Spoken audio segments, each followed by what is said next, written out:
नमस्कार दोस्तों आज हम बात करने वाले हैं भाई किसान आंदोलन के बारे में।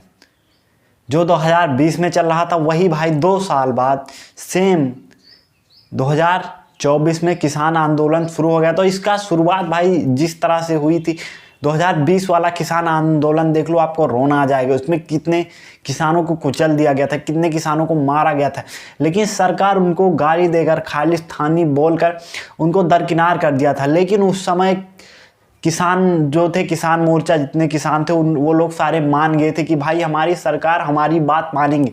लेकिन उसी बात को लेकर फिर 2024 में किसानों ने दिल्ली पर फिर से दिल्ली चलो का नारा बोल दिया। तो भाई ये जायज़ भी है, किसान जो है वो अपनी मांग को लेकर दिल्ली चलो का नारा जरूर कर सकते हैं और वो दिल्ली आए, उनको सरकार दिल्ली आने दे।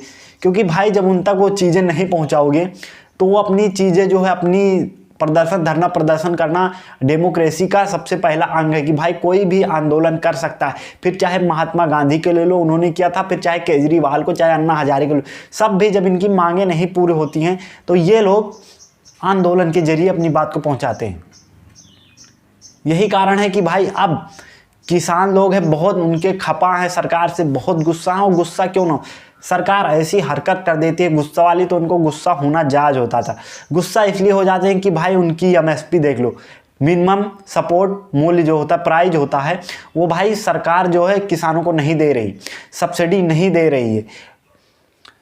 मानता हूँ कि भाई सबसे ज़्यादा पंजाब और हरियाणा के किसान जो हैं वो सब्सिडी लेकिन बाकी देशों के किसानों को, सारे किसान चाहे वो हिमाचल के हो या केरला के हो या यूपी के हो, उनको उतना सपोर्ट नहीं मिलता है। ये भाई जायज़ है कि भाई सरकार जो हमारी केंद्र सरकार है या राज्य सरकार है हमारे किसानों के ऊपर ध्यान दे और उनको मिनिमम सपोर्ट जो है प्राइस वो तो मिले ही। और दूसरा उनकी बहुत बड़ी मांग है, जो खीरी लखीमपुर में पिछले साल दंगा हुआ था, किसानों को कुचल दिया गया था, मार दिया था, तो उनको भाई सजा मिले उन दोषियों को, सरकार उस पर माफी भी मांगे। तो ये बहुत बड़ी मांग नहीं, लेकिन सरकार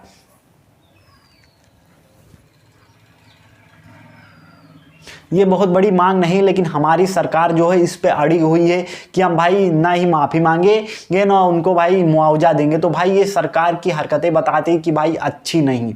लेकिन जो तीसरी उनकी सबसे बड़ी मांग है भाई, जो किसान काम करते हैं उनको भाई कम से कम दिहाड़ी मिले।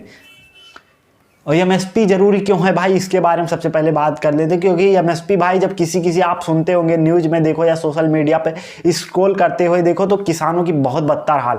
कभी कभी टमाटर उनको रोड पे फेंक देना पड़ता है, कभी कभी उनको प्याज रोड पे फेंक देना, क्योंकि उनका जो मूल्य है वो नहीं मिलता है। फिक्स रेट जो उनका होता है, जितने वो अपना लगाए होते हैं उतना भी नहीं निकलता खेत से, इतने सस्ती चीज़ें हो जाती है। तो कम से कम सरकार ये तो उनको प्रोटेक्शन दे कि भाई हम इतने मैक्सिमम मूल्य में खरीदेंगे, चाहे बाजार में रेट कम हो या ज़्यादा हो। लेकिन भाई किसान जो हैं हमारे ज़बरदस्त, उनको वो चीज़ें नहीं मिलती। हमारे किसान जो भाई हैं वो बहुत अपनी मजबूती से अपनी बात को नहीं रख पाते, क्योंकि वो जो नेता हैं वहाँ उनको दबा देते हैं। लेकिन जब पंजाब के किसान हैं वो बड़े अच्छे दिल्ली के नज़दीक हैं, जल्दी पहुंच जाते हैं। केरला के किसान दिल्ली जल्दी कहाँ पहुंच पाएंगे, राज्य सरकार रोक देगी। सेम यही हुआ भाई, जब पंजाब के किसान जब आ रहे हैं तो भाई उनको शंभू बॉर्डर पे रोक दिया गया है, यानी हरियाणा और पंजाब के बॉर्डर पे वहाँ की हरियाणा सरकार या केंद्र सरकार वहीं पर इस तरह से बैरिकेडिंग कर दिया है जैसे मान लो कोई दूसरे देश के आतंकवादी हमला करने वाले हैं। इस तरह तो भाई अगर चीन बॉर्डर पर रोके होते ना तो चीनी हमारे देश में नहीं घुसते। लेकिन ज़्यादा नहीं बोलेंगे, नहीं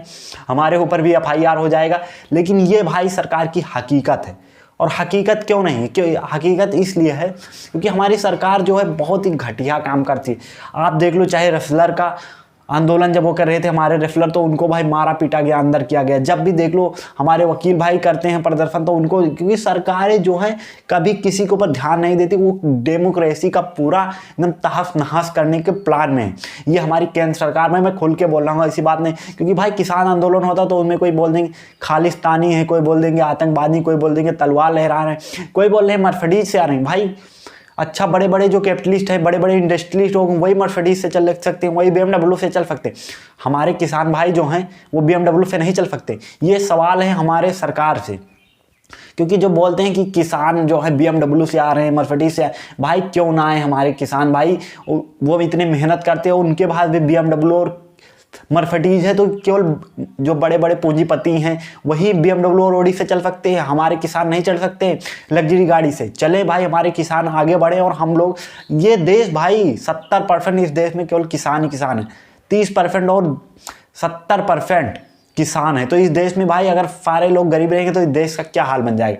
और जो सरकारी हमारे हवाला देके बताती हैं कि भाई किसान को ये कर दिए, फलाना कर दिए, धमका कर दिया, अगर सब कुछ सारा प्लान हो जाता तो हमारे जो किसान भाई हो दोबारा धरना प्रदर्शन नहीं करने आते। उनको इतना काम रहता है कि उनको टाइम नहीं मिलता है। जो खेतों में काम करते हैं उनसे पूछो, हम भी एक किसान के लड़के हैं जो खेतों में काम करते हैं, जाके आप देखो खेतों में कितनी फुर्सत मिलती है उनको धरना प्रदर्शन करने। लेकिन जब किसान बहुत मजबूर हो जाता है, बहुत दुखी हो जाता है, तो मजबूरी में आकर कोई भी कदम आगे बढ़ाता है, क्योंकि भाई उसकी खेती फसलें इतनी मेहनत करने के बाद वो फसल अपना तैयार करता है।